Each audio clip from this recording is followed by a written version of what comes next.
the prejudice of the concentration in the main theatre and the safety of the trade routes.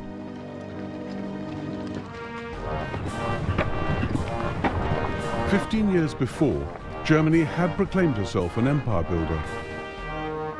The Kaiser had taken his country into the 20th century as a German admiral, creating a global German navy.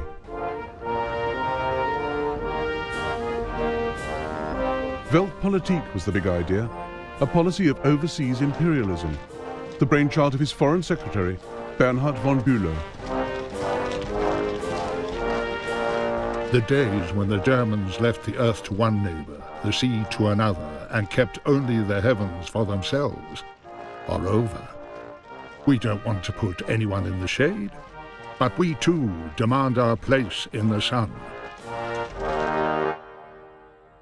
Germany had come late to the game of empires, but by 1900 she had Togoland, Cameroon, German Southwest Africa, now Namibia, and German East Africa, now Tanzania. Her flag flew over patches in the Pacific, New Guinea, Samoa, and Micronesia. She had a vital toehold in China, at Tsingtao, where she recoaled her ships and brewed beer. Grand Admiral Alfred von Tirpitz saw this as just the start. We are now standing only at the beginning of a new division of the globe.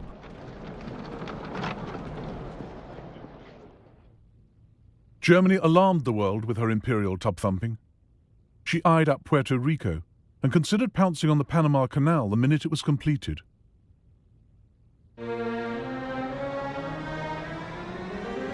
But the boldest of all the Kaiser's schemes was Operational Plan 3. The East Coast is the heart of the United States, and this is where she is most vulnerable. New York will panic at the prospect of bombardment. By hitting her here, we can force America to negotiate.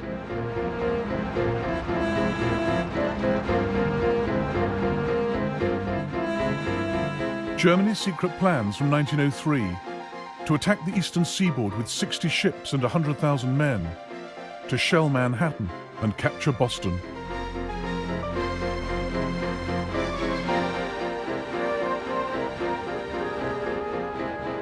The outlandish scheme was driven by the Kaiser's resentment of America's growing power in the Pacific. He believed in a militarist state and increasingly hated what the West stood for. Service to mammon, greed, self-indulgence, land-grabbing, lying, treachery, and not least murder.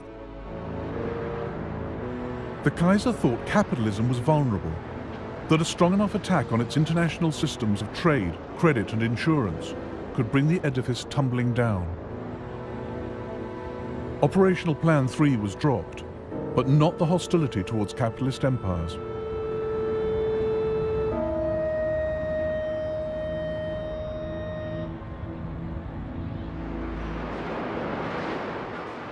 By 1912, Germany had traded in Weltpolitik for a more realistic policy.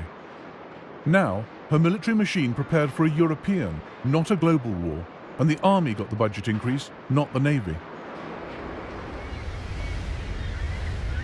The first day of war found Germany's high seas fleet trapped by the mighty British Navy in the North Sea.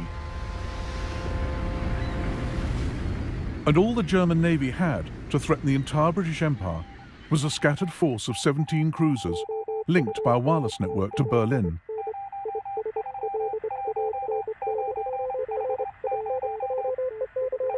There was the Königsberg off East Africa, the Goeben and the Breslau in the Mediterranean,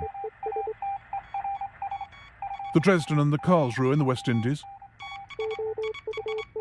the Leipzig off the west coast of America. But the greatest concentration of cruisers was Admiral Graf von Spee's powerful East Asiatic Squadron, based at Tsingtao in China.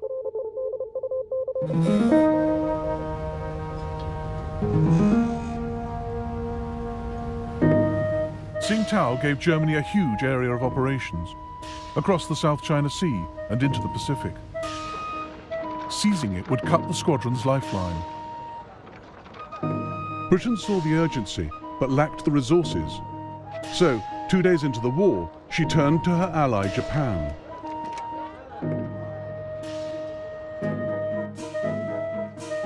Japan was a growing power. Britain's call for naval help suited her ambitions perfectly. Together, Britain and Japan would capture Tsingtao, vital German base, and the Kaiser's pride and joy. It would shame me more to surrender Tsingtao to the Japanese than Berlin to the Russians. On the 2nd of September 1914, 60,000 Japanese troops landed up the coast, violating China's neutrality. They met up with 2,000 British and closed in on the German garrison of 4,500. It's unbearable. All we can do is sit and wait for this bunch of monkeys to arrive. Every day they get a bit closer.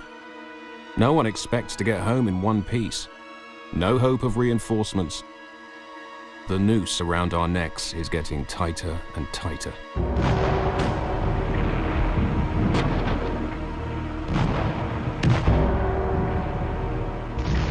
For a solid week, the Japanese battered Tsingtao. On the 7th of November, they entered the town in triumph. Some Germans sneered at the token British force for getting the Japanese to do their dirty work. The brave British. They played no part in the capture of Tsingtao, but they joined in the victory parade. As they went by, we Germans were ordered to turn our backs on them. The English complained to the Japanese commander, but he simply said, "Well, we can't repeat the whole procession just because of that."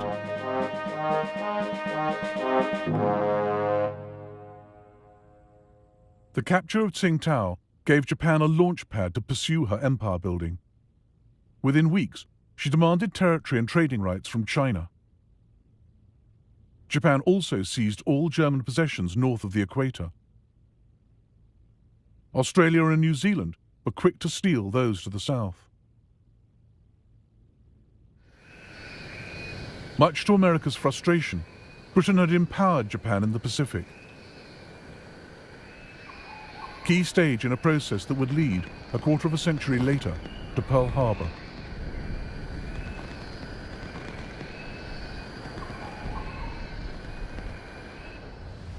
Germany's loss of Tsingtao, far from neutralizing Spey's squadron, ensured its destructive power would be felt around the globe. The best German cruiser commanders, like Spey, were fearless mavericks whom the war turned into heroes.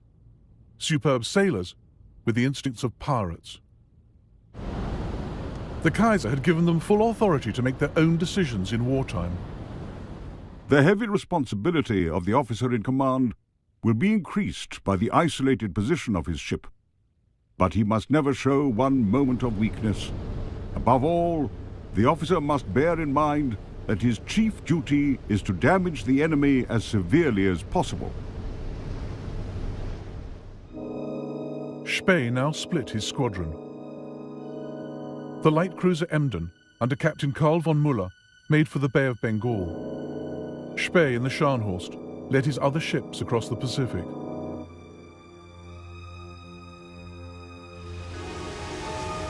I'm quite homeless. I cannot reach Germany.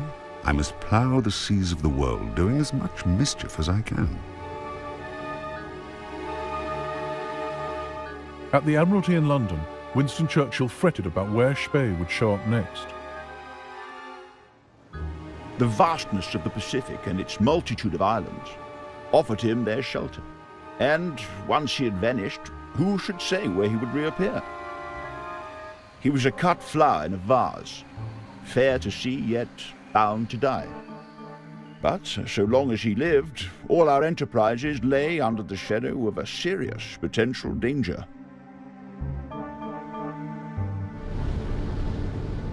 Spey had a constant worry. Cruisers needed coal every 8 or 9 days or they'd be dead in the water. He made for neutral Chile, where he had coal waiting for him.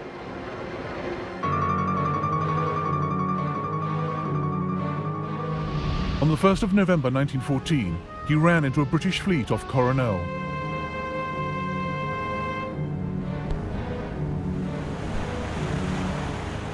The battle which followed inspired a post-war feature film.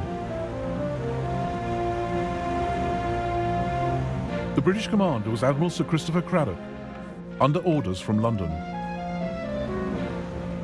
It appears that Gneisenau and Scharnhorst are working across to South America. Be prepared to meet them in company.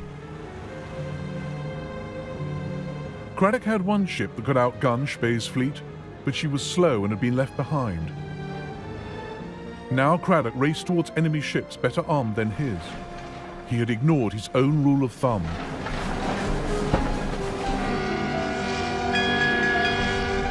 A naval officer should never let his boat go faster than his brain. I immediately ordered Scharnhorst and Gneisenau to go full steam ahead, and within 15 minutes I was racing against heavy seas at 20 knots and came to lie parallel with him.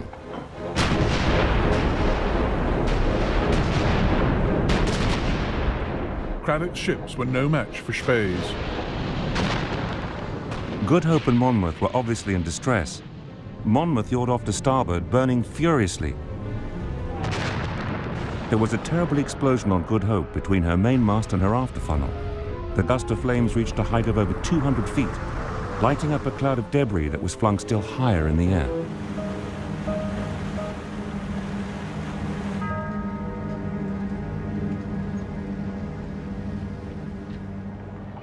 "1,600 British sailors were lost. It was Britain's worst naval defeat for 250 years. The global war was going Germany's way.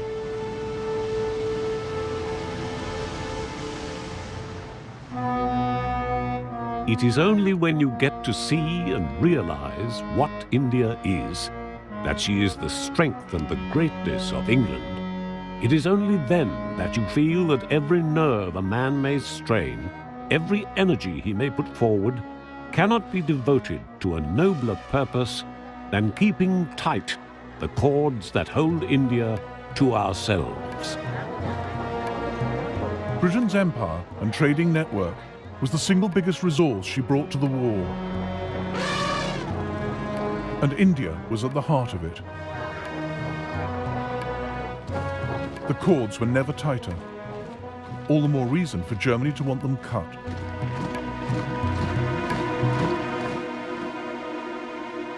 These slender lines on the map were now the focus of intense study in the British and German admiralties, in the chart rooms of warships.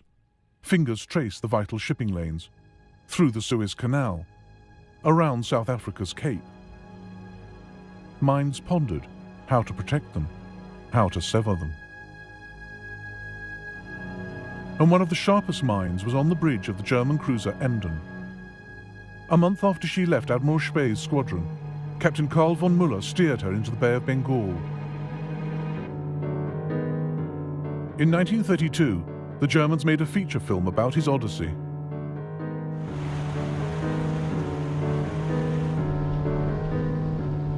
He had an indescribable power over the entire crew. He never gave orders, he just expressed a wish. From the moment he took command of the ship, he never left the bridge again. This is where he stood, slept, sat, studied the maps. This is where he wanted to be, stand or fall.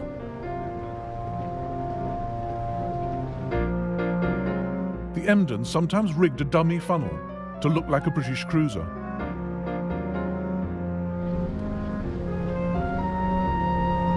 A large steamer appeared dead ahead, and thinking we were an English man of war, was so overjoyed at our presence that she hoisted a huge British flag.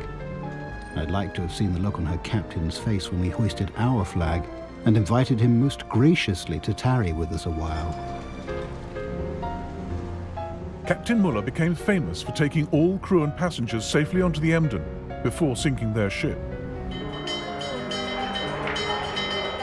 We always allowed them time to collect and take with them their personal possessions.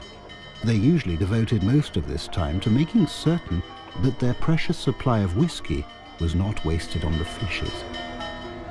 Müller regularly released his grateful captives